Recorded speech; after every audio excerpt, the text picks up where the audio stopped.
गाड़ियों पर भूत और चुड़ैलों का कब्जा। दीनापुर यूनिवर्सिटी के कॉलेज में आरव, मोहन, सोहन, रितु, माही और अंजलि ये सारे दोस्त पिकनिक का प्लान बनाते हैं। अरे यार, मैंने सुना है लापता ब्रिज काफी अच्छा है। क्यों ना हम पिकनिक के लिए उसी जगह पर जाएं? हाँ हाँ, तुम सही बोल रहे हो। मैंने भी यही सुना है कि लापता ब्रिज बहुत ही अच्छा है। डन, अब हम लापता ब्रिज पर ही जाएंगे। डन, अब हम लापता ब्रिज पर ही जाएंगे। वो लोग बातें करके अपने अपने घर चले जाते हैं और अगले दिन एक वैन बुक करवाते हैं। सभी दोस्त मोहन के घर पर अपना अपना बैग लेकर आ जाते हैं और थोड़ी देर बाद वहाँ पर वैन वाला भी आ जाता है। तो भैया, आप लोगों को कहाँ पर घूमना है? ड्राइवर भैया, हमें तो लापता ब्रिज जाना है। नहीं नहीं साहब, मैं वहाँ तक नहीं जाऊँगा। पर क्यों भैया, आप ऐसा क्यों बोल रहे हो? अरे मैडम, आपको नहीं पता वो एक भूतिया ब्रिज है और वहाँ का रास्ता भी एक भूतिया है। मैं तो तुम लोगों को यही सलाह दूंगा कि तुम लोग वहाँ का प्लान कैंसिल करके कहीं और चलो। नहीं भैया, हमें तो अब वहीं जाना है। ऐसा कुछ नहीं होता है, ये हम आपको साबित करके दिखा देंगे।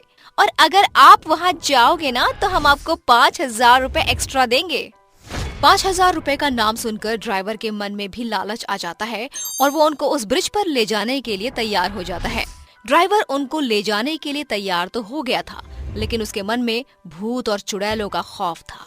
इसीलिए वो अपने मन में सोचता है, मैं इन लोगों के साथ जा तो रहा हूँ, पर मुझे अपनी सेफ्टी खुद ही करनी पड़ेगी। इसलिए ये ताबीज अपने गले में पहन लेता हूँ। कम से कम मैं तो बचा रहूंगा। थोड़ी देर बाद सभी लोग पिकनिक के लिए निकल जाते हैं। जैसे ही वो मीनापुर सड़क पर आते हैं कि तभी उनकी गाड़ी बंद हो जाती है और उनकी गाड़ी से धुआं निकलने लगता है। सभी लोग गाड़ी से बाहर निकलकर खड़े हो जाते हैं कि तभी अंजलि के कंधे पर किसी का हाथ आता है और वो डर कर चिल्ला पड़ती है। उसकी चीख सुनकर आरव बोलता है, अरे अंजलि, तुम चिल्ला क्यों नहीं हो? आरव, यहाँ पर कोई है। ड्राइवर भैया सही बोल रहे थे, ये यहाँ पर चुड़ैलों का वास है। मुझे बहुत डर लग रहा है। प्लीज वापस ले चलो, वापस चलो, मुझे नहीं जाना अभी कहीं। अरे अंजलि, कुछ नहीं है यहाँ पर, ये तुम्हारा भ्रम है। यार अंजलि, इतनी दूर आकर डर गई हो तुम। प्लीज प्लान खराब मत करो। उसकी बातों पर कोई भी यकीन नहीं करता और अपनी कार में बैठकर वो लोग आगे बढ़ने लगते हैं। थोड़ी दूर पर जाकर एक बार फिर गाड़ी खराब हो जाती है और ये सब देखकर हर कोई डरने लगता है। उनको डरता हुआ देखकर ड्राइवर बोलता है, सर, मैं तो बोल ही रहा था कि ये भूतिया सड़क है। ड्राइवर उनसे बात कर ही रहा था कि इतने में उनकी वैन के ऊपर कुछ भूत और चुड़ैलों ने हमला कर दिया। 2 चुड़ैल उनकी वैन के आगे थी तो कुछ भूत और चुड़ैल उनकी वैन के ऊपर, और उनकी गाड़ी को रोककर खूब तेज तेज चिल्लाने लगे। मैं तुम लोगों को खा जाऊंगी।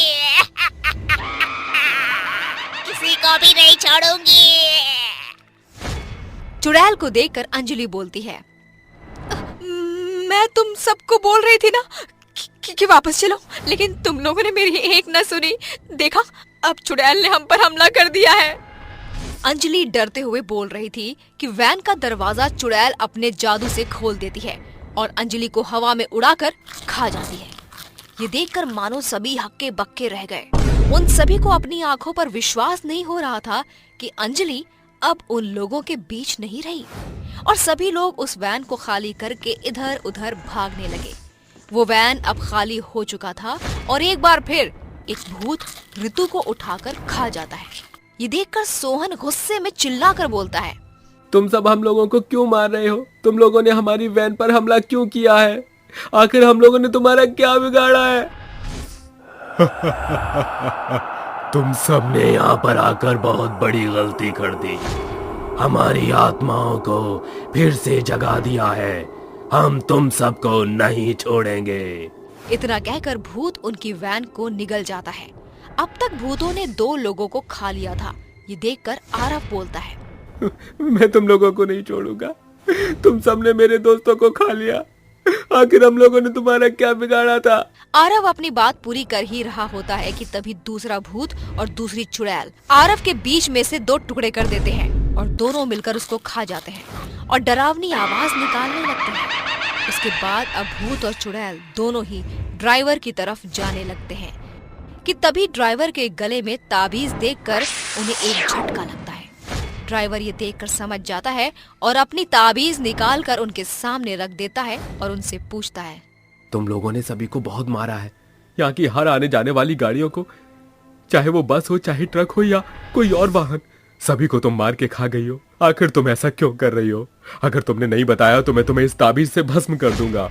इतना कहकर ड्राइवर जो बचे हुए लोग थे उनको अपने पीछे खड़ा कर देता है और भूतों के सामने वो ताबीज रख लेता है।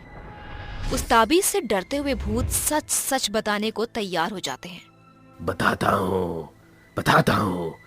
कुछ साल पहले की बात है। यहाँ पर कोई सड़क नहीं थी और ना ही कोई ब्रिज था। यहाँ पर हमारी एक छोटी सी बस्ती बसा करती थी और हम सब खुशी से अपना जीवन व्यतीत कर रहे थे। लेकिन ये खुशी सरकार को बर्दाश्त नहीं हो सकी और उन्होंने ये बस्ती खाली करवाने को कह दिया। लेकिन हम लोगों ने ये जगह खाली नहीं की। कुछ लोगों ने तो ये बस्ती खाली कर दी, लेकिन कुछ लोग यहीं रह गए। और जब हम लोगों ने ये बस्ती खाली नहीं करी तो सरकार ने हमारे घर के ऊपर बुलडोजर चलवा दिया और बुलडोजर चलने की वजह से काफी लोगों की मौत हो गई। मरे हुए इंसानों में हम भी थे। हमने अपने शरीर तो त्याग दिया, लेकिन हमारी आत्मा यहीं पर रह गई और तब से हम लोगों ने अपनी मौत का बदला लेना शुरू कर दिया है। यहाँ पर कोई भी कार या कोई और वाहन आता है, हम उसे नहीं छोड़ते और उन सबको मार कर खा जाते हैं। हम सब तुम लोगों को जाने देंगे, लेकिन हम लोगों को भी मुक्ति चाहिए। तुम लोगों को अपनी जान बचाने के लिए हम सबके नाम की पूजा करानी पड़ेगी, जिस वजह से हम लोगों को मुक्ति मिल जाएगी। देखो, तुम्हारे साथ बहुत ही बुरा हुआ, लेकिन ऐसे किसी मासूम इंसान को नहीं मार सकते। तुम्हारे साथ नाइंसाफी सरकार ने की थी, ना कि इन इंसानों ने। तुम हम सबको छोड़ दो।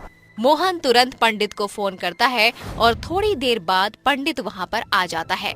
वो लोग उनके नाम की पूजा उस रोड पर ही करवाने लगते हैं और जैसे ही पूजा खत्म होती है वैसे ही सारे भूतों और चुड़ैलों को मुक्ति मिल जाती है और वो सभी लोग अपने घर की तरफ चले जाते हैं। वो लोग इस दिन को कभी नहीं भूल पाए और ये खौफ आज तक उन सब के मन में बसा हुआ है।